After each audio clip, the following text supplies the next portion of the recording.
Well, good morning. Now that it's started cooling down a little bit, I'm going to try to start getting on some work on this, and I want everybody to understand I'm on a budget. I'm an old man, and two, or three rather. I'm not trying to build a show vehicle. I'm repairing and preserving.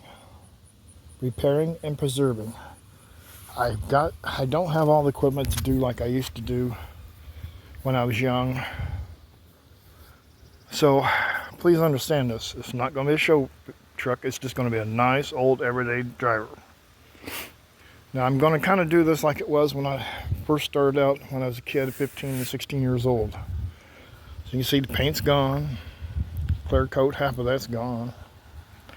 But she's a good old truck. And I wouldn't take nothing for her.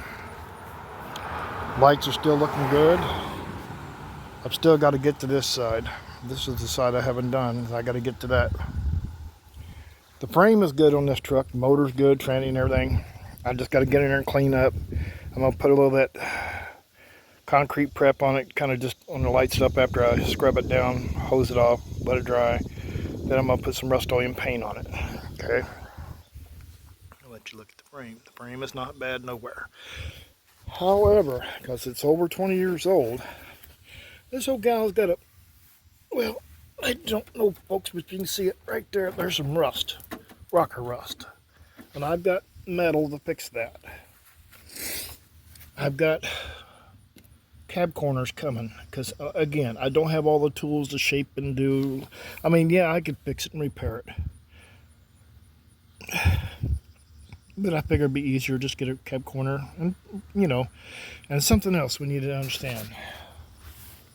I'm not going to sit here and try to cut and butt weld because I don't have a wire feed welder no more. I've just got a stick welder for certain projects, okay? So all I'm going to do is do like I did when I first got into doing body work when I was 15 and stuff. And I took body work, auto body classes in high school and all that, and watched my dad. He started doing it back in the 40s and 50s. So all I'm going to do is the old-fashioned way.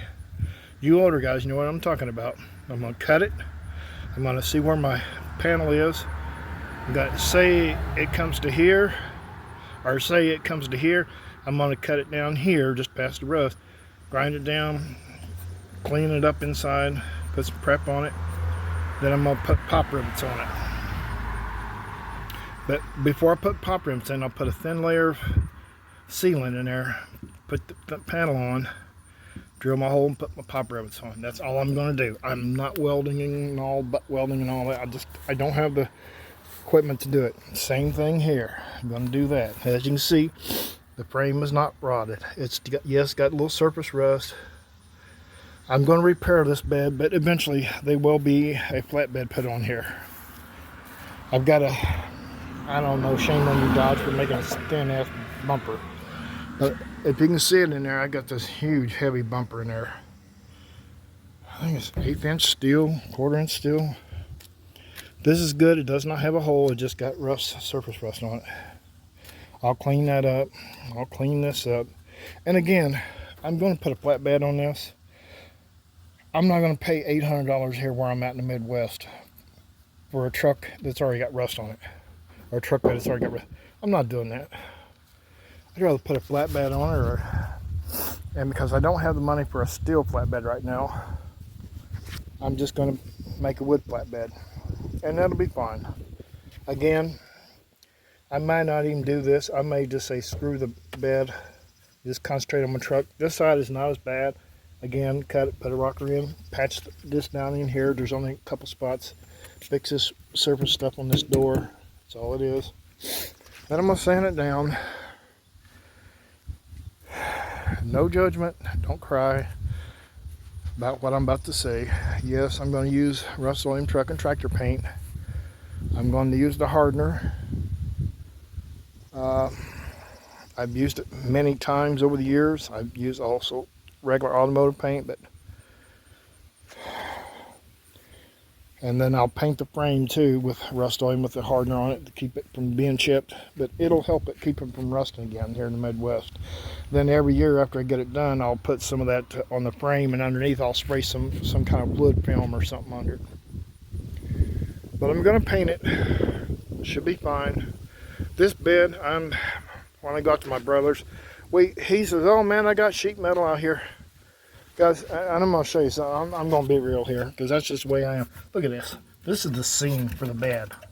Really? Hello, Dodge. It's a truck. Quit putting tin up there. Look at that flimsy metal. I mean, the mounts, as you can see, are good. But that's the bed, for God's sakes. That's the bed liner. Look at that.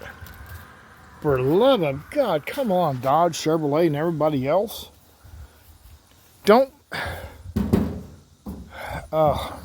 Yeah, the original owner should have undercoated this, but they didn't, and that's fine. And my buddy that I got this from, he did the best he could. He kept the maintenance up on it, and that's the main important thing. So even though it's been bedlined inside, they should have done it underneath. That's something I want to tell you guys here in the Midwest and Rust Belt. When you do this in your bed, if your bed's not rusted underneath, have them do it under there too. You know, that's where all the salt and rust is. Salt and stuff, that's what causes rust. So spray it under there, spray it on your frame, do something. I may just wind up selling that. Somebody offered me $100 for that tailgate. If I do that, I mean, I've got this wood here. It's a 4x6. I may just put that together because that's solid oak. I may just put that together, undo it and clean it up. I got some 4x4s and just put it back here, make me some things, and then maybe on the, I mean, it won't be a real wide bed, but it'll be a 4x6 in between your wheel wells. So I may just run up some things, and then later on when I can get the money to put a better bed on it, I will. So there it is. Like, comment, any suggestions are great. I mean, I've already looked at the sheet metal. There's a big metal place up the road from here. Even those, what they call drops and stuff, scratches on the metal. To put tread plate in the floor and all that, I'd have to take the bed off anyway and put some good cross members back in. Man, that's $200 from Amazon for just cross members to be at thin metal. I'm not into that. Nope. For the and $600-800 for a bed that's still got rust on it. No. Nope. I'd rather have a steel flat bed or a wood flat bed, or you know, something like that on it. Somebody suggested buying a little utility trailer, and I found one. It was a 4x6, and it had the great big arches on it because it had like truck tires, 15-inch truck tires, and it's an older one. But this trailer was made like the old style trailers. So that is my thought. And it was only $250. Alright, let me know. Give me a thumbs up. We'll see you down the road.